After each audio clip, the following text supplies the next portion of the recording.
Un jour de printemps, Aimé et Joseph profitent du soleil et font un détour pour se promener un peu au gré de quelques mots. Joseph, du haut de ses 92 ans, qui aujourd'hui n'a pas mal à ses rhumatismes, dit « Aujourd'hui, Aimé, je me sens la force de te raccompagner chez toi. » Eh bien, mon cher Joseph, en voilà une bonne surprise. Les voilà, tous les deux, à 1 à l'heure, dans la direction de la bergerie. Au détour d'un village, ils tombent nez à nez avec un écureuil, qui, voyant leur vive allure, n'a pas vraiment peur, et s'arrête dans les branches pour regarder.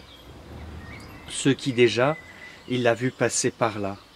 En effet, les animaux voient plus souvent les hommes que les hommes ne les voient. Aimé, en chuchotant près de l'oreille de Joseph, « Oh, regarde le petit écureuil !»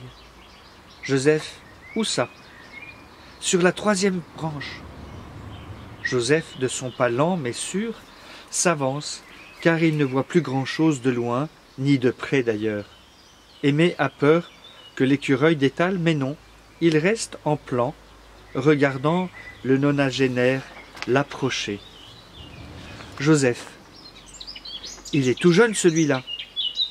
Il doit avoir 6 mois tout au plus. Aimé, qui à son tour tout doucement s'est approché, comment le sais-tu? Tu sais, j'en ai vu des écureuils dans ma vie. Quand j'allais couper les troncs pour mes charpentes, des gros, des petits, des jeunes, des vieux, des à lunettes. Aimé éclate de rire. Ce n'est pas possible, des à lunettes. Joseph pince sans rire. Si, il y en avait même une fois qui fumait sa pipe. Alors toi, tu essayes de m'enfumer avec ta pipe. Aimé, ayant repris ses esprits, ne voyant plus l'écureuil qui a pris la poudre d'escampette, dit les yeux pleins de lumière joyeuse. Tu sais, j'ai regardé des milliers de fleurs dans la montagne, des centaines d'oiseaux. J'ai regardé des milliers de moutons sur mes 50 ans de bergère. J'ai essayé d'être attentive à tous, mais je n'ai jamais pu les connaître tous. Il y a même des milliards de fleurs que personne ne verra jamais, comme des astres, des nuages, des animaux. Je me suis dit, Dieu crée en surabondance. Chaque être est fait pour lui-même. Son acte créateur est unique pour chacun. Les êtres vivants, spirituels ou non. Chacun est unique. Joseph. Oh, comme tu as raison, Aimé. Tu sais, j'ai souvent contemplé mon épouse, et à chaque naissance, c'était la même attitude. Elle regardait notre nouveau-né avec tant d'attention qu'elle semblait l'apprendre par cœur. Quelle joie de voir cela! Tous les moindres détails la ravissaient. Elle me disait de temps en temps, « Tu vois ces petits plis-là? Tu vois ses mains? Tu vois ses pieds ?» Je répondais, « Évidemment que je les vois. » Mais elle semblait voir ce que je ne voyais pas. Maintenant je comprends. Elle avait en elle, elle l'a porté, elle l'a mis au monde, c'est la chair de sa chair. C'est aussi mes enfants, mais je ne les voyais pas pareils. C'est étonnant, et cela me semble normal après toutes ces années de réflexion. Nous autres, les papas, nous sommes plus extérieurs. Nous n'avons pas le même rapport avec les nouveau-nés. Mon épouse était ma joie. Quelle joie de la regarder, même si elle m'a souvent dérouté. C'est tellement déconcertant, une femme.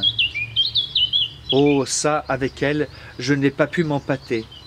Elle m'a toujours mené vers les sommets de l'amour. Et après notre conversion, vers le plus grand amour, Dieu.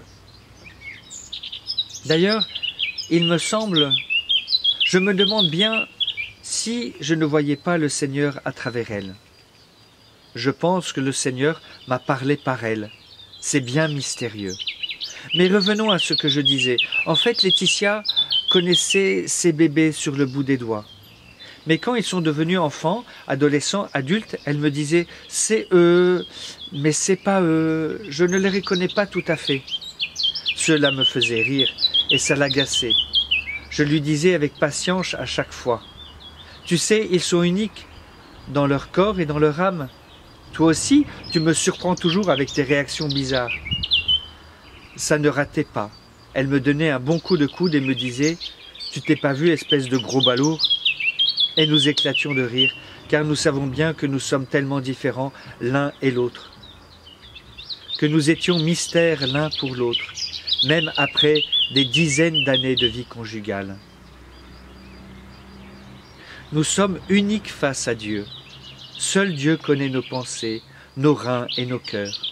En fait, nous sommes seuls face à lui, de cette solitude originelle qui nous fait l'adorer de tout notre cœur. Joseph se tut, et pendant un long moment, nous fûmes en silence.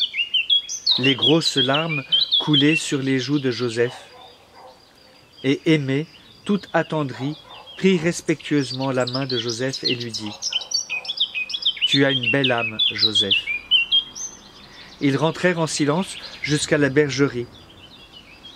Ils ne dirent pas un mot pour ne pas blesser le silence de Dieu. Ils se serrèrent la main.